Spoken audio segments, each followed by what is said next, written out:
Alors voilà, ça fait 30 ans à peu près que je suis plongée dans l'œuvre pasolinienne et je ne le dis pas pour me vanter, mais simplement parce que quand on étudie un auteur, on vit avec l'auteur un peu. Genre, on plonge dedans. J'ai aussi dialogué avec des amis de Pasolini très proches, des gens qui l'ont fréquenté, pour écrire les différents ouvrages. Et cette fréquentation, quand même, donne quelque chose. Donc quelque chose, c'est aussi quelque chose de très personnel, c'est-à-dire un héritage. Tout à l'heure, Flavien a parlé de mémoire, et je suis très reconnaissante de cette idée de mémoire, mais Pasolini m'a toujours donné un soutien, un courage de dire les choses, courage de savoir être en minorité, voire même la seule personne qui peut avoir une opinion contraire. Donc, s'il peut donner aussi un message à vous en tant que jeune, c'est vraiment ce courage-là, de dire, ok, je ne suis pas d'accord, eh bien je le dis, je ne suis pas d'accord. Je suis le seul à ne pas être d'accord, ou la seule à ne pas être d'accord. Donc ce courage de dire son avis, malgré tout, il écrivait quand même dans le Corriere della Sera, un journal de droite. Il disait, je sais qu'ils vont me manipuler, mais j'accepte. J'accepte parce que je peux toucher des milliers de gens avec le Corriere della Sera. Donc la certitude d'être manipulé, mais que cette manipulation finalement n'a pas d'impact sur les idées. Les idées circulent. Et voyons combien d'articles il a publiés dans le Corriere della Sera, des articles révolutionnaires. Alors, l'autre chose que j'ai pu avoir comme héritage personnel de Pasolini, c'est l'attention au changement. Alors, souvent, il citait une phrase que tout le monde connaît, parce qu'il l'a citée souvent, « Essere col sentimento al punto in cui il mondo si rinnova ». Être avec le sentiment, le cœur, pas là. Être avec le sentiment au point où le monde se renouvelle. C'est très important pour nous, pour vous, de savoir, d'avoir cette conscience du changement et d'avoir cette perception qui, pour Pasolini, était le métier de l'écrivain. Le métier de l'écrivain, c'était de percevoir, de sentir la température d'une société, on pourrait dire, des mondes qui changent. Avec le cœur, donc, être avec le changement. Et alors, aujourd'hui, Pasolini, qui est la voix d'un poète. Alors, j'ai mis dans mon titre que j'ai suggéré à Jean-Claude, un poète face au déclin de la démocratie. Pourquoi un poète? Parce que quand on fait un procès à Erede Luca, pour avoir dit, vous devez saboter la ligne de la Tave entre Lyon et Turin, vous avez le droit, vous en tant qu'habitant, de la saboter, ils lui ont fait un procès. Pourquoi? Le procureur, l'avocat de la partie adverse a bien précisé la chose, parce que c'est un écrivain qui le dit. Alors, Erede Luca a écrit la parole contraria, le livre La parole contraire. J'ai le droit d'être contre. Et j'ai eu le procès, la plainte, pas parce que je suis un ouvrier, un plombier, parce que justement je suis un écrivain. Et c'est l'avocat qui l'a dit. Vous vous rendez compte, la parole d'un poète. Ça dérange beaucoup, parce que ça touche le cœur. L'autre exemple, le miracle de la littérature. Saviano, avant de publier Gomorra, finalement, tout ce qui est dans Gomorra était de domaine public. C'était des PV, c'était des enquêtes journalistiques, mais du moment où c'est le roman qui le dit, c'est le scandale, il est mis sous escorte, il reçoit des menaces de mort. Pourquoi? Parce que la littérature crée ce miracle qui est qu'on prend conscience et que le cœur est ému de la mort et de toute cette violence qui domine dans les territoires de la mafia en Italie et dans le monde. Donc voilà, il y a ce miracle de la littérature et cette dangerosité, on pourrait dire, du territoire, de la littérature et de la création, y compris la création cinématographique. Parce qu'un film comme Médée, alors qu'on accusait Pasolini de s'envoler dans les terres du mythe, mais regardez le centaure qui dit à Jason dans le film Médée, tout est sacro, tout est sacré. Qu'est-ce que ça veut dire cette phrase? Tout est sacré. C'est-à-dire que le brin d'herbe est sacré, que le fleuve est sacré, que le corps de l'homme est sacré et le corps de l'animal est sacré. Et si nous transposons cette phrase aujourd'hui dans notre société, qu'est-ce que ça veut dire? Détruire des montagnes, détruire des forêts, détruire l'Amazonie, faire brûler l'Australie. C'est ça Pasolini. Pasolini, il dit tout est sacré. Du moment où on revoit la nature, l'écosystème avec les yeux pasoliniens de ce centaure qui dit tout est sacré, eh bien, on voit la nature différemment, avec un autre regard qui nous met dans l'état d'humilité.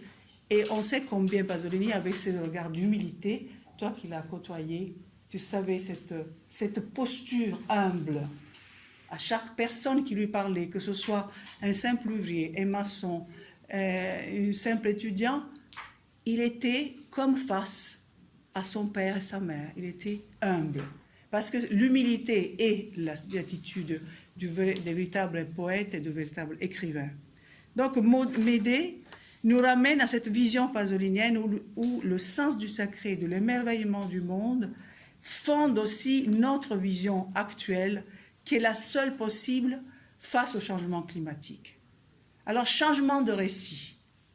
Toi aussi, David, tu nous proposes un changement de récit par rapport à la version officielle de la mort de Pasolini. Donc, tu nous ramènes à un récit individuel et collectif. Et donc, cette force qu'il y a au cinéma, qu'il y a à l'œuvre d'art, de changer le récit collectif, eh bien, Pasolini nous le rappelle.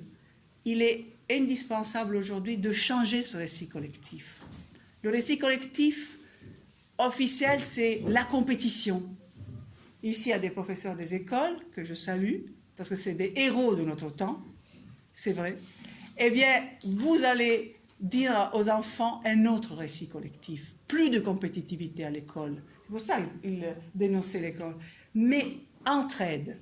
Darwin, le faux Darwin, parce que le darwinisme n'est pas Darwin, mais le faux Darwin, c'est la loi de la jungle. Et nous, dans l'enseignement, dans l'école, on dit non, ce n'est pas la compétitivité qui prime, c'est l'entraide. Kropotkin contre Darwin. Kropotkin écrit l'entraide au début du XXe siècle. Alors, tout dépend notre vision du monde à partir de la vision pasolinienne qui est toujours actuelle, c'est de créer notre récit face à cette énorme crise écologique, c'est-à-dire quand même l'idée de l'extinction. Et Pasolini, qui dialoguait à distance aussi avec De Martino, qui parlait d'apocalypse culturelle, il savait que ça veut dire fin du monde et fin d'un monde. Donc cette idée d'apocalypse est très présente chez Pasolini. Alors aujourd'hui, et hier on a entendu aussi dans le très beau film de David, Pasolini dire la pauvreté. La pauvreté, c'est pas un mal. C'est pas un mal, tu l'as cité très bien dans le film. La pauvreté, c'est pas un mal. Qu'est-ce qu'on a aujourd'hui? Pierre Rabhi qui écrit La sobriété heureuse, Satish Kumar qui écrit Elegant Simplicity. Donc nous avons aujourd'hui, nous revenons à cette sobriété dont nous parlait Pasolini. Vous voyez combien le message pasolinien sur la pauvreté est important. Ce n'est pas qu'il voulait figer le peuple dans un cadre idyllique et la pauvreté heureuse. Non, c'est dans le sens où il savait que cette surconsommation allait vraiment perturber complètement les équilibres naturels et culturels de notre planète. Donc là, le message pasolinien est encore une fois pertinent, extrêmement parlant pour nous aujourd'hui. Aujourd'hui, on parle de la violence. On a vu beaucoup de violence hier dans le film, beaucoup de violence. Mais David a fait exprès pour ouvrir notre regard sur cette violence qui n'est pas que physique, elle est politique. On parle beaucoup de la loi sur les retraites aujourd'hui, n'est-ce pas? Mais vous savez que les suicides en Grèce, en 2012, ont augmenté de 35%. Ça, c'est la violence. La violence politique dont parlait Pasolini se traduit dans une violence lente. Ce n'est pas que les massacres, les bombes, mais c'est aussi une violence qui tue à petit feu. Le fait d'avoir des agents polluants dans notre vie, c'est une violence qui tue. C'est slow violence. C'est Bob Nixon qui nous le rappelle dans son livre « Slow Violence, Environmentalism of the Poor. Là aussi, les pauvres du monde subissent cette violence lente, dont on ne nous parle pas souvent, qui n'est pas spectaculaire, qui n'est pas un meurtre ou du sang qui gicle partout, mais nous sommes tués à petit feu. Et ça, il faut aussi le savoir. Et Pasolini nous ramène à cette idée de faire attention où se situe la violence. Est-ce qu'elle est quand on fait une loi économique ou est-ce qu'elle est simplement dans la rue? Les deux. Mais c'est très important de revenir à cette idée d'une violence masquée.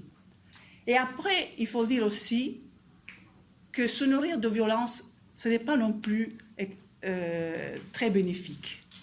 L'énergie qui vient quand on se nourrit de violence, elle est à court terme. Elle ne dure pas beaucoup. Mais l'énergie qui vient de la solidarité ou de la joie, celle-là, elle est à long terme. Aujourd'hui, nous sommes face à une nouvelle manière d'étudier le cinéma avec les neurones miroirs. Qu'est-ce qui se passe dans ma tête quand je vois le film de Dahl? Qu'est-ce qui se passe quand je vois les images de violence sur le corps de Pasolini? Il se passe une tempête chimique dans mon cerveau. L'amygdale est sollicitée, le stress, le cortisol. Je produis un poison qui, au lieu de me faire agir, peut m'empoisonner. Donc il faut aussi se dire que, attention, trop de violence dans les livres, dans les écrans, peut aider à prendre conscience, mais attention à se nourrir de cette violence de manière vraiment modérée. Il y a Lo schermo empatico, un livre de Vittorio Gallese et Michele Guerra, qui est sorti en 2015, qui est très très important parce qu'il y a des études scientifiques sur comment les neurones réagissent quand on est face à un thriller ou un film extrêmement violent. Le cœur s'accélère et tout ce qui va avec. Donc, nous, en tant que chercheurs, nous ouvrons d'autres chemins aussi d'exploration avec la politique cognitive et la neuroesthétique dont parle Vittorio Gallese. Ses écrits sont en ligne, sont consultables par tout le monde. Alors, les artistes aussi, et Pasolini était aussi coincé dans sa violence. Parce que, comme je disais hier, le traumatisme qu'il avait vécu pendant la guerre, le traumatisme de la mort de Guido, dont il n'a pas pu faire le deuil parce qu'il devait soutenir sa mère, tout ce traumatisme, cette violence, elle était en lui. Et à la fin, et tu nous le montres dans le film, tu nous le montres comme quelqu'un de coincé, qui ne peut plus aller plus loin. Comme si on ne peut plus.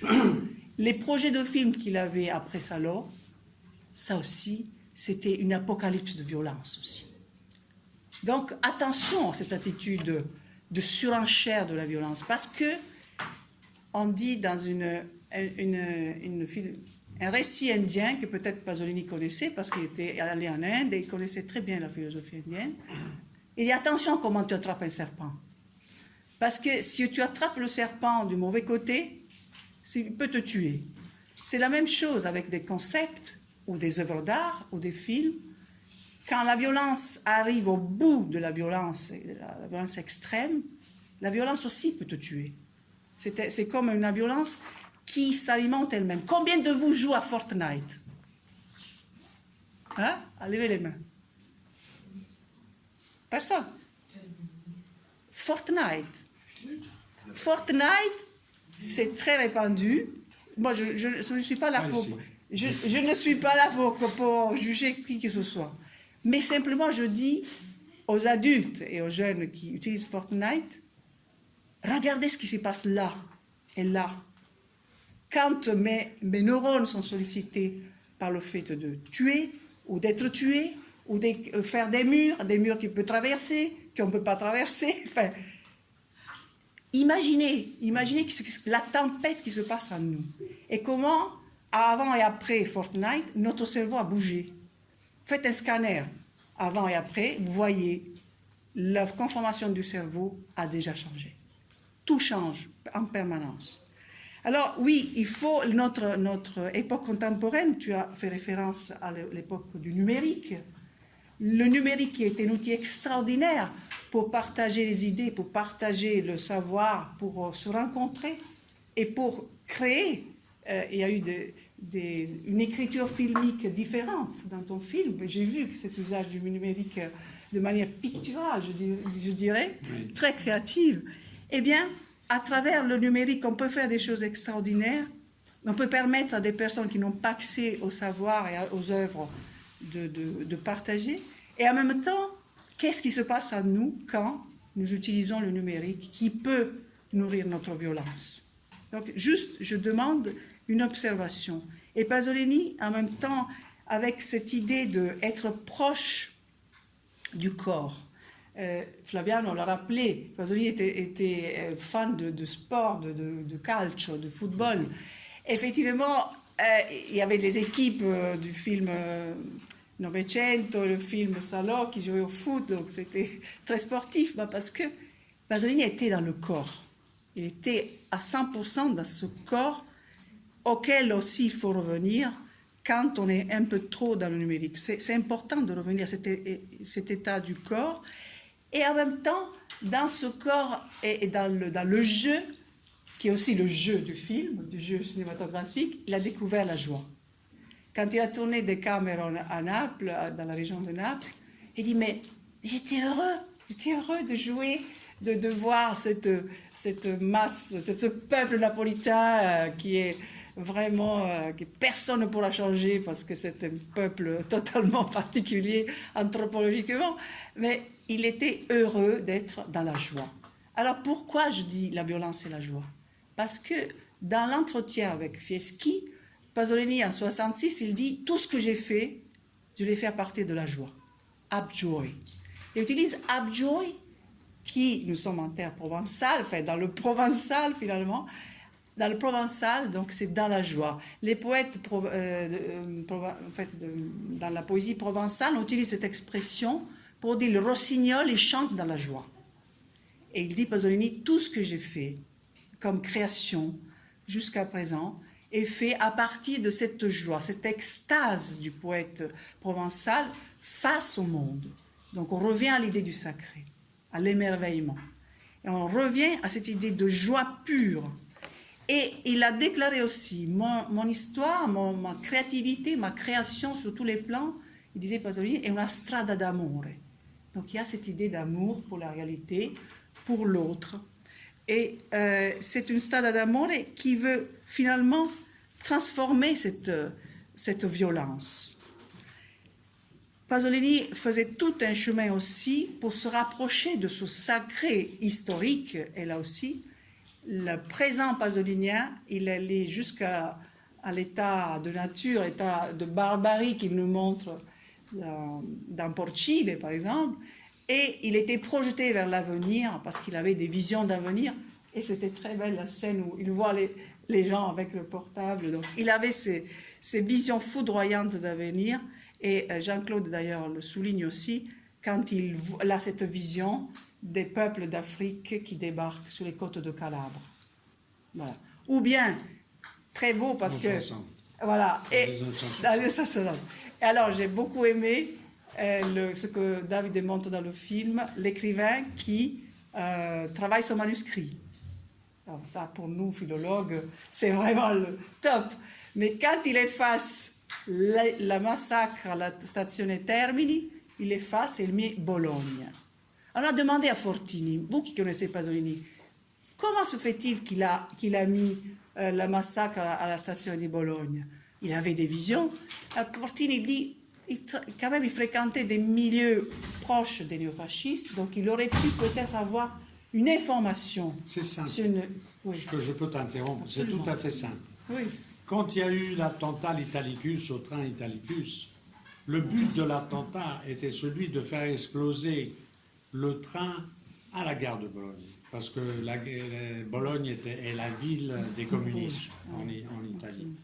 Il a simplement pensé, ils vont essayer encore une fois et ils vont réussir.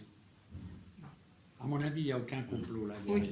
Oui, il y avait... Il mettait tout en relation. C'est comme le disait... Il avait une vision... C'est l'intellectuel. Ouais. Il mettait Absolument. tout en relation. Il mettait tout en relation. Et alors aussi, le fameux dossier Giorgio Steinmetz, Questo e Cefis, c'est un livre d'ailleurs qui a été réédité, donc il est disponible. Toucher ce sujet-là, c'était vraiment quelque chose de très très dangereux, et Pasolini en avait parfaitement conscience. D'ailleurs, Mauro De Mauro, qui enquêtait sur la mort de Mattei, a été enlevé et jamais son corps a été retrouvé. Donc c'était vraiment, il y a des sujets tabous, des sujets comme les stragi, comme les Leni et tout ce qui est autour de Mattei, parce qu'il y avait des équilibres internationaux qui étaient en jeu, notamment la relation à l'Algérie, parce que l'Algérie pouvait fournir des matières premières à l'Italie, la relation à la Russie, là aussi pour les matières premières, et la relation avec les États-Unis, c'est-à-dire les sociétés pétrolières. Donc Pasolini, encore une fois, et je veux conclure parce que je voudrais avoir plutôt la résonance des étudiants et aussi de mes collègues, finalement, Pasolini, avec Petrolio, nous invite à scruter les relations politiques, géopolitiques, économiques, des relations obscures, des relations cachées. Et ce n'est pas que l'Italie. Ces relations obscures peuvent avoir lieu dans toutes sortes de pays. La France, ou la Grèce, ou l'Amérique.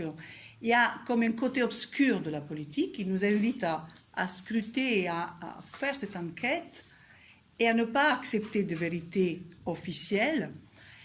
Et en même temps, on sent dans cet engagement, on sent une vision d'avenir, puisque la plupart des guerres qui se sont déroulées au Proche-Orient ont lieu à cause de l'énergie, la question du pétrole.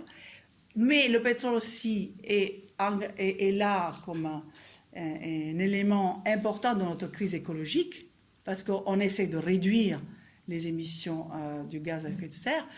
Et donc, l'idée du pétrole est quand même centrale. Et c'est là que je voudrais exprimer vraiment ma gratitude pour le travail de Pasolini, parce qu'avec ses visions d'avenir, malgré toutes ces contradictions, avec ses visions d'avenir, nous a aidés à ressentir, à être vigilants face à un futur qui nous attend.